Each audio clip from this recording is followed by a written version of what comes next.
Cabinet मंत्री दारा सिंह चौहान कल जौनपुर में एक दिवसीय दौरे पर पहुंचे, जहां उनका रास्ते में रोककर पार्टी के कार्यकर्ताओं ने माल्यार्पण और ढोल नगाड़े के साथ स्वागत किया।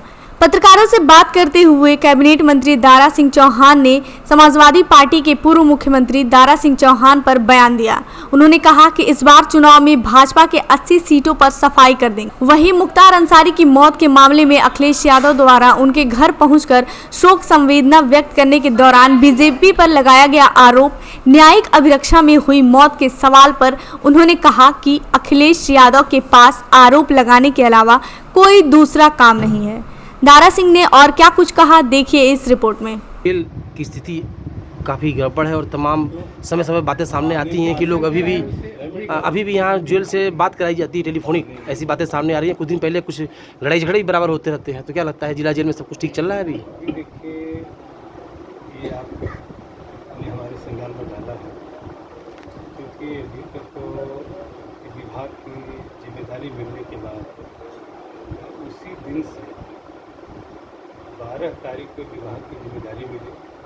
मैं 12 तारीख को निकल गया था महाराजगंज, गोरखपुर, राजगंज, देवरिया, बड़ौना में घूम रहा हूँ। और निश्चित रूप से जो भी इसमें समय निकाल करके इस तरीके की जहाँ से शिकायत है, मैं पूरी तरीके से सरप्राइज विजिट करके इस तरीके का आरोप अगर कहीं मिलता है तो निश्चित रूप से ऐसे लोगों के खिलाफ जो है हम पूरी कार्रवाई करेंगे, क्योंकि पूरी तरीके से योगी जी की सरकार में पारदर्शी तरीके से सारा काम हो रहा है। और आप लोग देखे होंगे जो पहले भी जेल में आरोप लगता था, जो मैं सुनता हूँ आप ही लोगों से, इस तरीके से खाने का जो भी वो है वो काफ़ी अपग्रेड हुआ है। और जो मेरा व्यक्तिगत मानना है कि हम तो उसके कस्टोडियन हैं, हम उसके संरक्षक हैं। और जिस तरीके से जेल में कैदी आते हैं, हमको उनकी नैतिक विकास करके एक इंसान के रूप में उनको बाहर जाने का रास्ता साफ करते हैं। इसलिए इस तरीके के जो आरोप अगर कहीं मेरे संज्ञान में अगर आएगा तो निश्चित रूप से ऐसे लोगों के खिलाफ सख्त से सख्त कार्रवाई करेंगे। बतौर कैबिनेट मिनिस्टर क्या कुछ रिफॉर्म करने की बात उत्तर प्रदेश में रिफॉर्म किया जाए जेल में? चुनाव आचार संहिता के नाते इसके बाद बहुत सारी बातें मैं नहीं कर सकता जो मेरे मन में है, लेकिन ये जरूर है कि हम आइडियल जेल बनाएंगे और निश्चित रूप से जितने भी कैदी उनका नैतिक विकास के रास्ते को उनको ले जा करके एक अच्छा नागरिक बनाने का संकल्प आ रहा है। लेकिन बहुत सारे हमारे मन में है, हमारी सरकार के मन में है, किस तरीके से उसको अपग्रेड करने के लिए और नई नई टेक्नोलॉजी उनको रोजी रोटी से जोड़ने के लिए वन जेल वन प्रोडक्ट, जिस तरीके से वन डिस्ट्रिक्ट वन प्रोडक्ट है, उसी तरीके से हमको रोजगार से भी जोड़ने का काम कर रहे हैं। ठीक, ज़्यादा आरोप लगाया उन्होंने कहा कि जो है कि इतने सालों से जेल में बनते फिर भी इतनी लोकप्रियता रही है। और जेल के भी मामले पर उन्होंने सवाल उठाया कि कस्टोडियल डेथ हो रही है जेल में। तो इस पूरे प्रकरण को आप कैसे देखते हैं? आप कैबिनेट मिनिस्टर हैं, इस विपक्ष है वो तो कोई न कोई अनर्गल प्रलाप करने के आदि हुए। इसके अलावा आरोप के उनके पास और कुछ नहीं बचता है जनता के बीच में कहने का लिए। लेकिन भारतीय जनता पार्टी सकारात्मक राजनीति करती है, पॉजिटिव पॉलिटिक्स करती है। और मैं दावे से कह सकता हूँ ठीक है, किसी के घर जाना, संवेदना व्यक्त करना, ये तो हमारे संस्कार और सभ्यता की पहचान है।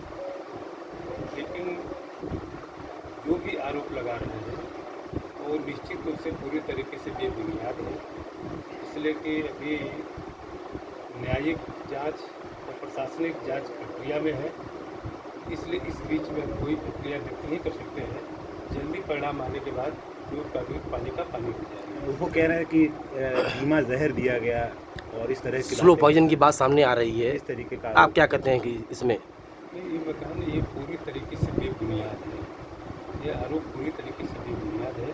जिनके पास कोई इशू नहीं है सकारात्मक राजनीति का, वो इसी तरीके के नेगेटिव पॉलिटिक्स करते हैं।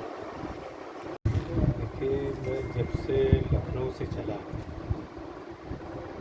और जौनपुर के सीमा में प्रवेश किया, उसके पहले से ही, और जौनपुर में तो करीब कम से कम 20 कार्यक्रमों में मैं गया हूँ, कम से कम 20 कार्यक्रम। और जिस तरीके का मैंने यहाँ के लोगों में उत्साह देखा, इस उत्साह के बल पे हम कह सकते हैं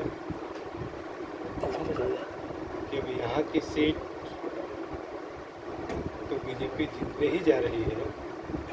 और इस बार जो एनडीए का नारा है 400 के पार, निश्चित रूप से 400 का आंकड़ा पार करेंगे। और मोदी जी जो दुनिया के सबसे लोकप्रिय नेता है वो फिर तीसरी बार प्रधानमंत्री बनेंगे। ये सच साबित होता जा रहा है। ठीक है, अखिलेश यादव कहना है कि इस बार भाजपा को पूरी तरीके से 80 की 80 सीटों से खदेड़ा जाएगा उनको। अभी उनके पास तो जो इंडी गठबंधन है उनके पास कैंडिडेट नहीं है। प्रतिदिन कोई न कोई आए दिन कैंडिडेट बदला जा रहा है, तो ये तो पूरी कल्पना कही जाएगी। आज जिस तरीके से उत्तर प्रदेश में मोदी जी और योगी जी के नेतृत्व में जो चतुर्थिक विकास हो रहा है, आज़ादी के 70 साल तक जिनको मान और सम्मान नहीं मिला, आज़ादी के 70 साल तक केंद्र की योजनाओं को जिनको पता नहीं था, आज सारी योजनाएं गरीबों के दरवाजे पे दस्तक दे रही हैं। इस आधार पर मैं कह सकता हूँ कि सभी लोग आज मोदी जी को आप रेंडम कहीं पे चले जाइए, किसी गांव में किसी महिला पुरुष से, तो सारे लोग ये नारा हो गया है कि अब की बार 400 पार, अब की बार मोदी सरकार। तो मोदी जी को प्रधानमंत्री बनाने का लोगों ने मुँह बना लिया है। और मुझे विश्वास है कि उत्तर प्रदेश की 80 पार्लियामेंट की सीटें अब जीत करके मोदी जी के झोले में डालेंगे और तीसरी बार प्रधानमंत्री बनेंगे।